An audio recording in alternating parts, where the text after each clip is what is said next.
और इसी के साथ चलिए अब रुक करते हैं हमारी तीसरी महत्वपूर्ण खबर का। अब बात करते हैं उस मामले की जिसने संसद से लेकर सड़क तक सियासी हलचल मचाई थी।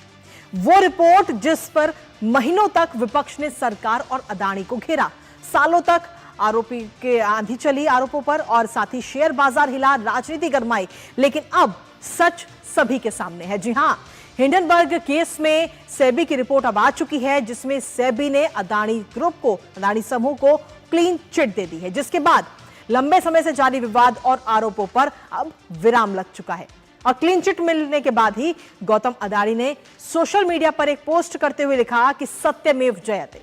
हालांकि सियासत अब भी गर्म है क्योंकि बीजेपी प्रवक्ता शहजाद पूनावाला ने कांग्रेस को घेरते हुए पूछा है कि क्या अब कांग्रेस के नेता माफी मांगेंगे। ऐसे में सवाल यह है कि सेबी की क्लीन चिट के बाद क्या विपक्ष खामोशी अख्तियार करेगा या फिर जारी रहेगा अदानी पर सियासी हमला। करेंगे चर्चा अपने संवाददाता से, उससे पहले आपको दिखाते हैं हिंडनबर्ग रिपोर्ट का निकला दम।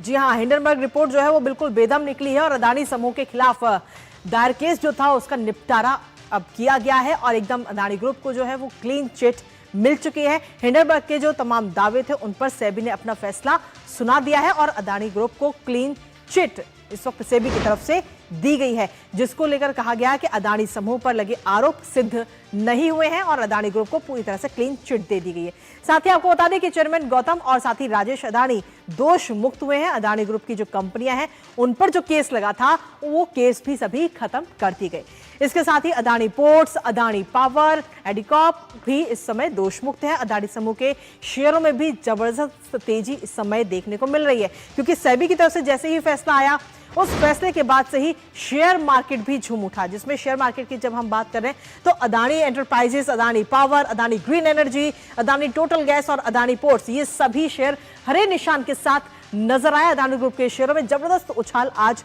देखने को मिल रहा है और इस तस्वीर के जरिए आप ये समझ भी सकते हैं। और इसके साथ ही सेबी के फैसले में और क्या कुछ निकलकर सामने आए वो भी आपको बता दें क्योंकि सेबी के फैसलों में सीधे तौर पर कहा गया कि अदानी ग्रुप पर इनसाइडर ट्रेडिंग के आरोप जो लगाए गए थे वो गलत है। लेन देन में कोई गड़बड़ी नहीं मिली है, किसी भी नियम का उल्लंघन नहीं किया गया है। साथ ही इस रिपोर्ट में यह बात भी कही गई कि ब्याज सहित कर्ज चुका है और कोई धनराशि नहीं निकाली गई है, किसी भी तरह की धोखाधड़ी नहीं हुई है। हमारे साथ हमारी सहयोगी श्यामा मिश्रा इस वक्त जुड़ रही है, सीधा उन्हीं का रुख करेंगे ताजा अपडेट के लिए। श्यामा, सीधे तौर पर आपसे सवाल यही है कि क्या विपक्ष ने सिर्फ राजनीति करने के लिए यह पूरा मुद्दा उठाया और सच्चाई आज सभी के सामने आने के बाद में क्या कांग्रेस झुकेगी और माफी मांगेगी? जी देखिए, हम अगर सबसे पहले ये बात करें तो जिस तरीके से ये आरोप लगे हुए थे अडानी समूह पर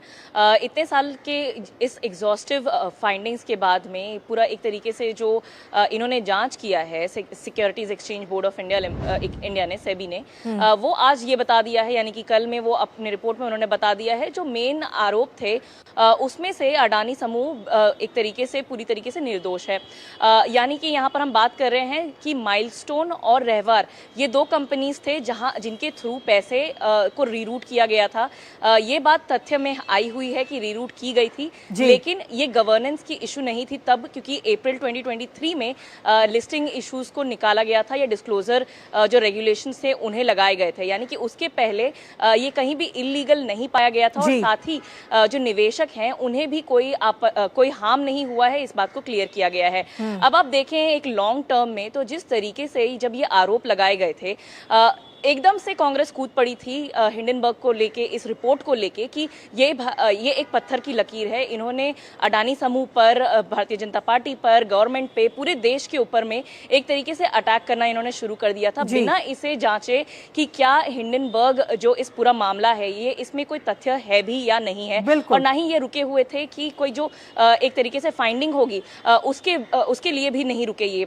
तो ऐसे समय में ये बहुत इंपॉर्टेंट हो जाता है, अनिवार्य हो जाता है कि अपोजिशन पार्टी ये बात समझे कि भारत जो है, भारत की अर्थव्यवस्था है वो बहुत तेजी से आगे बढ़ रही है और ऐसे समय में विदेशी जो हम कह सकते हैं, हिंडनबर्ग की बात कर लीजिए आप, जो शॉर्ट सेलर था, ये बिल्कुल चाहेंगे कि अर्थव्यवस्था को कहीं ना कहीं ये हार्म पहुंचाए। और कांग्रेस को ये बात समझनी चाहिए कि जब ऐसा कुछ मामला सामने आता है उन्हें देश के साथ खड़े रहना चाहिए, ना कि देश को बदनाम करने में लगना चाहिए। ऐसे समय में आप देखिए तो ग्लोबल लेवल के ऊपर में भारत की अर्थव्यवस्था के ऊपर एक चोट कहीं ना कहीं बिल्कुल आई थी। जी। निवेशकों का इतना पैसा नुकसान हुआ था उनका, तो ये बात आप रिस्पॉन्सिबिलिटी समझिए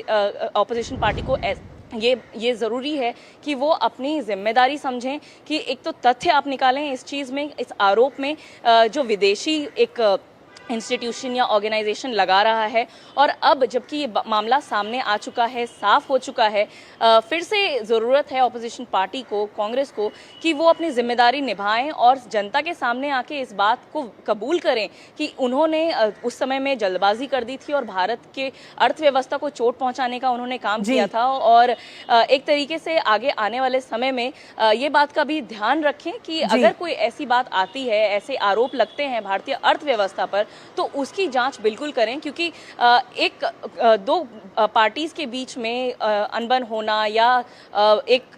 विचारधारा ना होना ये बहुत कॉमन बात है, लेकिन जब बात देश की आती है तो आप समझिए कि आप एक पिक्चर पूरे विश्व को दिखा रहे हैं, और अब जब पूरा विश्व ये मान रहा है कि भारत जो है इन्वेस्टमेंट के लिए एक बहुत बड़ा ब्राइट स्पॉट है, आप भारत की इस इमेज को आहत ना पहुंचाएं, तो इस बात का ध्यान कांग्रेस पार्टी को जरूर रखना चाहिए। बहुत बहुत शुक्रिया श्यामा, तमाम जानकारी हमारे साथ साझा करने के लिए। हालांकि ऐसे में अब देखना ये होगा कि सेबी रिपोर्ट जब सामने आ चुकी है और गौतम अडानी को और उनकी पूरे ग्रुप को क्लीन चिट मिल चुकी है, तो क्या उसके बाद भी आरोपों की ये झड़ी कांग्रेस की तरफ से जारी रहेगी या फिर राजनीति का एक और नया पन्ना लिखा जाएगा, ये देखने